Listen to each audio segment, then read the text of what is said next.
Bom dia, pessoal. Vamos de BTC na manhã dessa sexta-feira, 29 de setembro, agora em Dubai, 11 horas e 37 minutos. No Brasil, 4h37 da manhã. Gente, a BTC aqui no 4 horas sentiu o peso resistencial imposto pela aresta superior dessa cunha, que está linkando esses topos descendentes. Como vem final de semana e normalmente o volume desaba, é bem provável que a gente forme uma subfigura triangular estressando aqui a aresta superior dessa cunha, que lá no diário encontrou a base da nuvem aqui no gráfico diário. Ou seja, é bem provável que a gente fique nesse patamar entre o topo de ontem, 27.380, e a mediana do canal de Keltner. As três linhas do canal agora emborcaram levemente para cima. É bem provável que hoje a gente não tenha força para superar o topo de ontem, em 27.308, justamente porque veio final de semana. Hoje tem vencimento de opções num montante de mais de 3 bilhões de dólares na Bolsa de Futuros de Chicago. Pode ser que tenha alguma volatilidade, pode ser que a gente estresse aqui a mediana do canal de Keltner no patamar de 26.700, mas não sei se vai ter força para a gente romper essa LTB aqui que está linkando esses topos descendentes.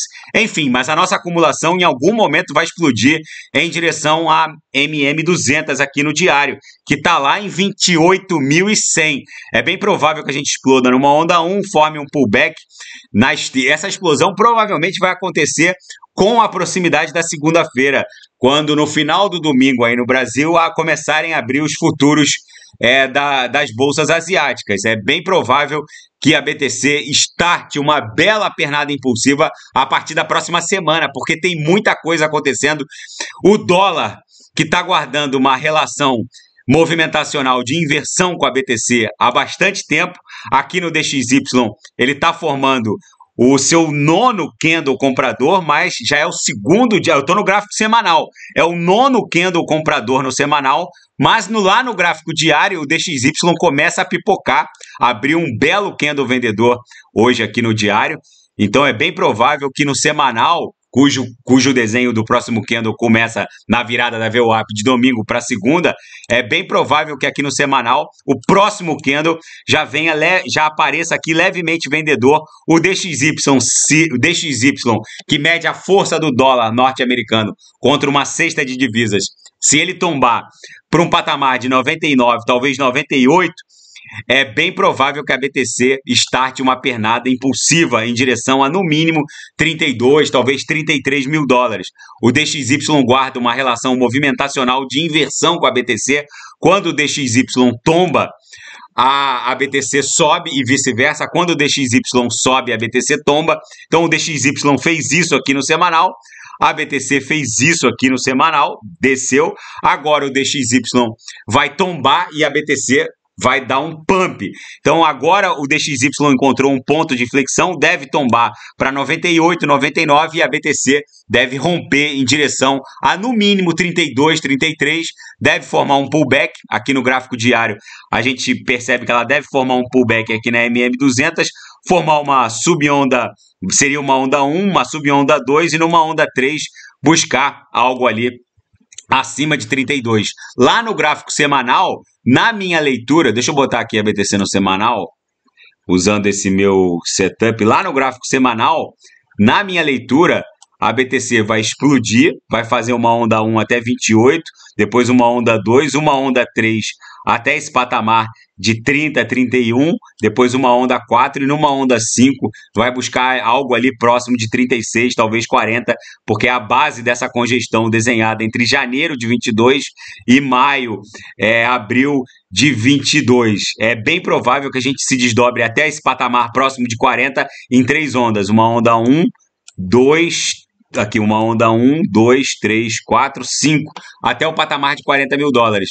No nosso gráfico intraday, a BTC está um reloginho, daqui a pouco eu vou achar um ponto seguro para ofertar os sinais. Vocês vejam que aqui na madrugada estressou as Lowers, voltou para a VWAP, estressou a primeira Lower, voltou, agora está ali entre a VWAP e a primeira Upper. Agora ficou um pouco esticado, não está um ponto seguro para ofertar os sinais. É muito arriscado operar um short nesse cenário, porque a BTC nos outros time frames maiores, como o semanal e o gráfico diário, ela está prestes a romper a sua acumulação triangularizada de forma ascendente. Enfim, daqui a pouco eu vou ofertar os sinais, vou achar um ponto seguro aqui quando a BTC perder a VWAP no intraday. Na seara fática, vencimento de opções na Bolsa de Futuros de Chicago num montante de mais de 3 bilhões de dólares, vencimento de opções tendo a BTC como ativo subjacente, pode movimentar e criar alguma volatilidade para essa sexta-feira. E a Circle, que é a emissora da USDC, uma stablecoin, que tem como uma das sócias a BlackRock, resolveu intervir no caso da SEC versus Binance, onde a SEC, a CVM norte-americana, alega que a BUSD seria um security, um valor mobiliário. A Circle entende que a SEC não tem razão, que uma stablecoin não paga dividendos, uma stablecoin está sempre atrelada a 1 para 1 contra o dólar norte-americano, e resolveu intervir como amigos Kurai, ou seja, amigo da Lid, porque tem interesse direto no desdobramento dessa contenda. E agora o metaverso parece ser real. O Mark Zuckerberg, que era até então muito criticado por apresentar dispositivos tecnológicos dissociados de uma realidade, de uma utilidade real, agora parece que demonstrou com esse óculos Ray-Ban VR que é possível sim fazer uso da tecnologia do metaverso ao cotidiano das pessoas. Um óculos normal, aparentemente normal, mas que revela bastante. Forças policiais provavelmente vão usar esse óculos, vão olhar para a cara do cidadão e já vai sair ali o reconhecimento facial com toda a ficha do sujeito. Muito provavelmente as pessoas vão fazer uso desse óculos para poder fazer as suas pesquisas no dia a dia, ter acesso aos dados que normalmente ficam na tela do celular, mas vão aparecer ali como um holograma nesse óculos Ray-Ban do Mark Zuckerberg. Enfim, é o novo normal. E na seara geopolítica e finanças internacionais, colocaram na Times Square um endividômetro da dívida nacional, do endividamento nacional público norte-americano. O nome do endividômetro, Our National Debt, está lá, ostentando algo em torno de 32,8 trilhões de dólares em endividamento. É um alerta para a espiral da morte em que se encontra o endividamento público nacional norte-americano. Todos os economistas dizem que essa dívida não tem a menor possibilidade de ser paga. Um país que tem um PIB estagnado ali no patamar de 20 trilhões, obviamente não vai pagar uma dívida de 32,8 trilhões de dólares. O problema não é a dívida, o problema são os juros. A dívida não vai ser paga, mas os juros têm que ser pagos. Mas os juros, para serem pagos, eles provavelmente vão inviabilizar o orçamento norte-americano. A solução seria um calote via inflação. Mas o Federal Reserve, por enquanto, não está aceitando a opção do calote inflacionário. Ele está brigando contra a inflação, mas essa camisa de força não vai durar muito tempo. Comprem BTC e corram para as montanhas. Muitos analistas são céticos em reconhecer que o endividamento público norte-americano realmente entrou numa espiral da morte.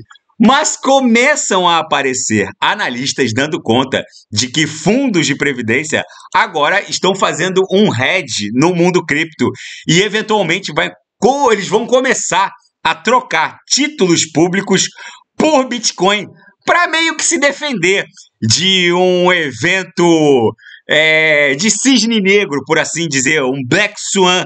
Enfim, a BTC começa a ficar vista com bons olhos diante do Big Crash que vai se aproximando. Ainda na seara geopolítica e finanças internacionais, o Vladimir Putin, deixa eu carregar aqui que eu tô com muita... Deixa eu carregar esse último. A Microsoft discutiu a venda do buscador Bing com a Apple nos idos de 2020.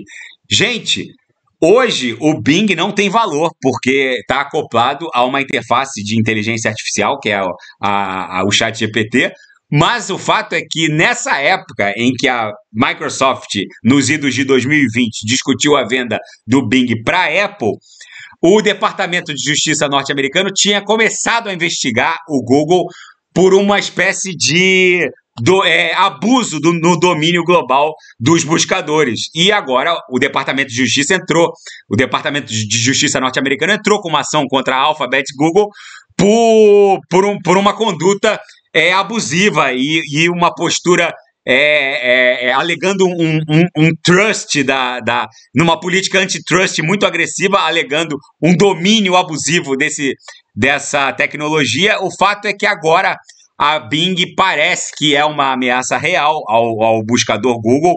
Pela primeira vez, a Bing, um outro buscador, conseguiu ultrapassar mais de 10% desse naco de mercado. Enfim, agora o Bing passou a ser um elemento importante nesse processo do Departamento de Justiça norte-americano contra a Alphabet e Google, justamente porque existe aparentemente um concorrente à altura do buscador Google, que sofre essa ação antitrust por parte dos reguladores norte-americanos. Enfim, e o Putin se reuniu pela primeira vez com um novo comandante do Grupo Wagner. O Andrei Trochev se reuniu com o Vladimir Putin para discutir a atuação do grupo de mercenários nos próximos passos russos em relação ao conflito russo-ucraniano.